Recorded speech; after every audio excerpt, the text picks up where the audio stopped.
came to this idea of bliss because in Sanskrit, which is the great spiritual language of the world, there are three terms that represent the brink, the jumping off place to the ocean of transcendence: Sat, Chit, Ananda. The word Sat means being. Chit means consciousness. Ananda means bliss or rapture.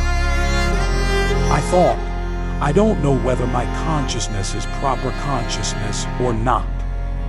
I don't know whether what I know of my being is my proper being or not. But I do know where my rapture is. So let me hang on to rapture, and that will bring me both my consciousness and my being. I think it worked. The religious people tell us we really won't experience bliss until we die and go to heaven. But I believe in having as much as you can of this experience while you are still alive. If you follow your bliss, you put yourself on a kind of track that has been there all the while, waiting for you. And the life that you ought to be living is the one you are living.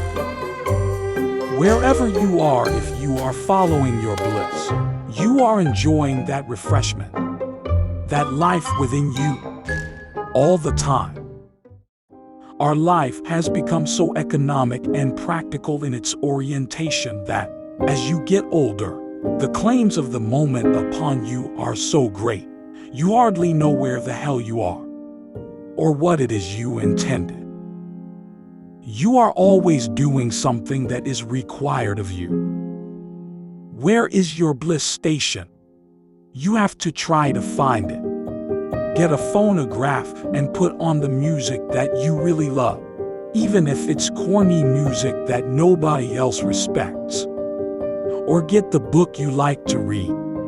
In your bliss station, you get the thou feeling of life that these people had for the whole world in which they live. Bliss station is a kind of sacred space. It is an absolute necessity for anybody today.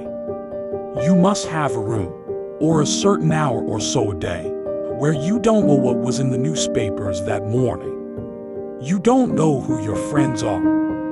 You don't know what you owe anybody. You don't know what anybody owes to you. This is a place where you can simply experience and bring forth what you are and what you might be. This is the place of creative incubation. At first you may find that nothing happens there. But if you have this sacred place, this bliss station, and use it, something eventually will happen. Poets are simply those who have made a profession and a lifestyle of being in touch with their bliss. Most people are concerned with other things. They get themselves involved in economic and political activities, or get drafted into a war that isn't the one they're interested in. And it may be difficult to hold to this umbilical under those circumstances. That is a technique each one has to work out for himself or herself somehow.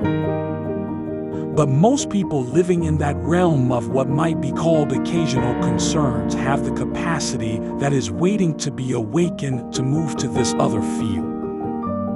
I know it. I have seen it happen again and again. The adventure is its own reward, but it's necessarily dangerous, having both negative and positive possibilities, all of them beyond control. We are following our own way, not our daddy's or our mother's way. Life can dry up because you're not off on your own adventure. The majority's function in relation to the spirit is to try to listen and to open up to someone who's had an experience beyond that of food, shelter, progeny, and wealth. There's something inside you that knows when you're in the center, that knows when you're on the beam or off the beam.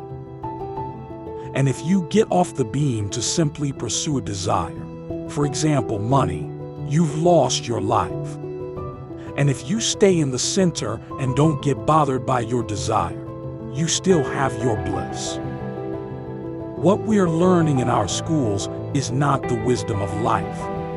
We're learning technologies. We're getting information. There's a curious reluctance on the part of faculties to indicate the life values of their subjects. In our sciences today, and this includes anthropology, linguistics, the study of religions, and so forth, there is a tendency to specialization. And when you know how much a specialist scholar has to know in order to be a competent specialist, you can understand this tendency. To study Buddhism, for instance, you have to be able to handle not only all the European languages in which the discussions of the Oriental come, particularly French, German, English, and Italian, but also Sanskrit, Chinese, Japanese, Tibetan, and several other languages. Now, this is a tremendous task. Such a specialist can also be wondering about the difference between the Iroquois and Algonquin. Specialization tends to limit the field of problems that the specialist is concerned with. Now, the person who isn't a specialist, but a generalist like myself, sees something over here that he has learned from one specialist, something over there that he has learned from another specialist. And neither of them has considered the problem of why this occurs here and also there. So the generalist, and that's a derogatory term, by the way, for academics, gets into a range of other problems that are more genuinely human than specifically cultural. People say that what we're all seeking is a meaning for life. I don't think that's what we're really seeking. I think that what we're seeking is an experience of being alive, so that our life experience is on the purely physical plane will have resonances within our own innermost being and reality, so that we actually feel the rapture of being alive. Yes, the experience of life. The mind has to do with meaning. What's the meaning of a flower? There's a Zen story about a sermon of the Buddha in which he simply lifted a flower.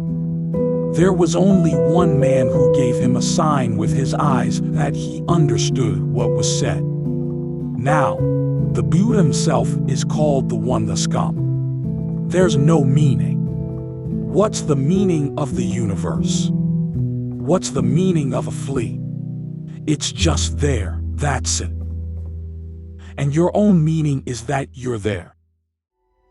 We're so engaged in doing things to achieve purposes of outer value that we forget that the inner value, the rapture that is associated with being alive, is what it's all about.